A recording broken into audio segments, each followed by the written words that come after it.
মায়াবতী, জীবনে অনেক কিছু হারিয়েছি, কিন্তু তার মধ্যে সবচেয়ে অমূল্য ছিলে তুমি। গল্পটা খুব একটা দীর্ঘ ছিল না, তবে তোমার অস্তিত্ব ছিল আমার জীবনের সবচেয়ে সুন্দরতম অধ্যায়। বিশ্বাস করো, তোমার স্মৃতি বুকে নিয়ে আমি বেঁচে আছি। শুধু বেঁচে থাকা জীবন নয়, তোমার সেই নিষ্পাপ হাসি, তোমার বলা প্রতিটা কথা, তোমার সঙ্গে কাটানো প্রতিটি মুহূর্ত আজ যেন যন্ত্রণার অনুরণন হয়ে বুকে বাজে। আমাদের গল্প হয়তো উপন্যাস হয়নি, তবুও প্রতিটি পাতায় রক্তের দাগ, কান্নার ছাপ রেখে গেছে।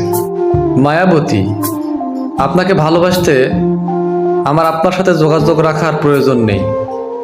আপনিও জানেন, যোগাযোগ তো একবার না, বহুবার বন্ধ হয়েছে, বহুদিনের জন্য। ভালো তো আমি আপনাকেও সেদিনও বেসেছি।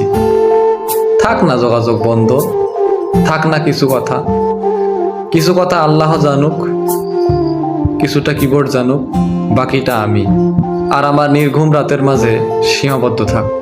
আলো আধারের দুনিয়ায় তুমি ছিলে সেই উজ্জ্বল আলো, আর আমি ছিলাম কেবল তোমার ছায়া।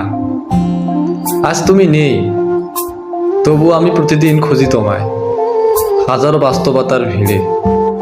হঠাৎ মনে পড়ে যায় তোমার সেই ছোট ছোট অভিমান, হাসি বা স্নিগ্ধ চোখের চাহনি। বিশ্বাস করো, এই হৃদয়টা আর কোনোদিন কাউকে ভালোবাসার সাহস দেখাবে না, কারণ আমি সত্যিকারের ভালোবেসে ফেলেছিলাম শুধু তোমায়।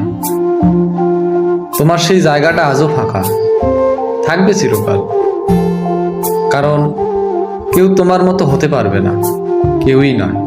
আজও আমি তোমায় ভালোবাসি। এ ভালোবাসা কোনো সময়ের কাছে হার মানবে না।